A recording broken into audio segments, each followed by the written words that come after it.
उत्तर प्रदेश के हाथरस में हुए सामूहिक दुष्कर्म ने एक बार फिर से लड़कियों की सुरक्षा पर सवाल खड़े कर दिए हैं। आखिर कब तक ये होता रहेगा? कब तक मासूम बच्चियां यूं ही अपनी इज्जत और जिंदगियां गंवाती रहेंगी?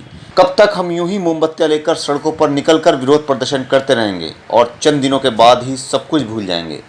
हाथरस में जो हुआ वो सच में दिल दहला देने वाला वाकया है। कुछ दिनों पहले 4 लड़कों ने अनुसूचित जाति की एक लड़की के साथ उस समय हैवानियत को अंजाम दिया जब वो अपनी मां के साथ चारा काटने जंगल गई हुई थी। लड़की के साथ दरिंदगी के साथ साथ हैवानों जैसा बर्ताव भी किया गया। उसके शरीर की कई हड्डियां तोड़ दी गईं, उसके कई हिस्सों में लकवा लग गया जिसने निर्भया कांड की याद को भी ताज़ा करवा दिया। गंभीर हालत में उसे अलीगढ़ के एक अस्पताल में भर्ती करवाया गया, जहां दिन ब दिन उसकी हालत में गिरावट को देखते हुए उसे दिल्ली के सफदरजंग अस्पताल के लिए रेफर कर दिया गया, जहां उसकी मौत हो गई। लड़की के पिता का आरोप है कि अगर वक्त पर उसे इलाज मिल जाता तो उसकी जान बच सकती थी। इसी को लेकर बिजनौर में कई जगह कैंडल मार्च निकाले गए। इस केस में पुलिस ने चारों अभियुक्तों संदीप, लवकुश, रवि और रामू को गिरफ्तार कर लिया है।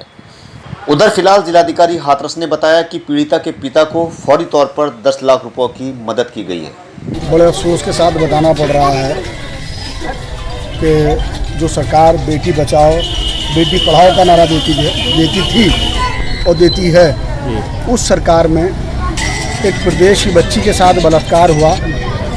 बलात्कार इससे पहले भी हुए, लेकिन ऐसा जघन्य बलात्कार अपराध नहीं हुआ इस योगी सरकार में जितना बड़ा जो है ये कांड हुआ है। एक इस प्रदेश की बच्ची थी, सबकी बेटी थी, मनीषा वाल्मीकि हाथरस की। उसके साथ कुछ दबंगों ने उसके साथ बलात्कार किया। बलात्कार करने के बाद उसकी ज़बान काट दी। ज़बान काटने के साथ साथ उसको अंदरूनी इतनी चोटें दी गई जिससे वो ना बच सके। उसकी गर्दन की हड्डी तोड़ दी गई। तो जो सरकार बेटी बचाओ बेटी पढ़ाओ का नारा देती थी वो आज पूरी तरह विफल है।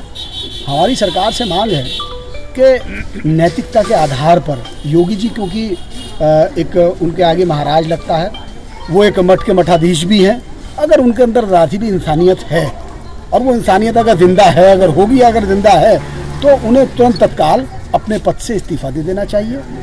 यही हमारी मांग है कि आज की तारीख़ में, और हमारा कहना है कि आज की तारीख़ में उत्तर प्रदेश में बेटियों की, बहन बेटियों की इज्जत महफूज नहीं, व्यापारियों के जो है जानो माल महफूज नहीं, पूरी तरह से अराजकता इस प्रदेश में फैल चुकी है। हमारा कहना है कि योगी जी तत्काल जो है उनसे सरकार नहीं चलाई जा रही, तत्काल जो है इस्तीफा दें और किसी योग्य आदमी को, उन्हें चाहिए कोई प्रदेश के खास तौर से मोदी जी को चाहिए कि उनके यहाँ कोई अगर योग्य आदमी है, लगता नहीं कोई योग्य आदमी होगा, यदि कोई योग्य आदमी है तो फिर उसके हाथ में इस प्रदेश की बागडोर दें कि जिससे यहाँ पर लॉ एंड ऑर्डर मेंटेन रह सके, बहन बेटियों की इज्जत महफूज रह सके, व्यापारियों के व्यापार महफूज रह सके, उनके जान और माल महफूज रह सके।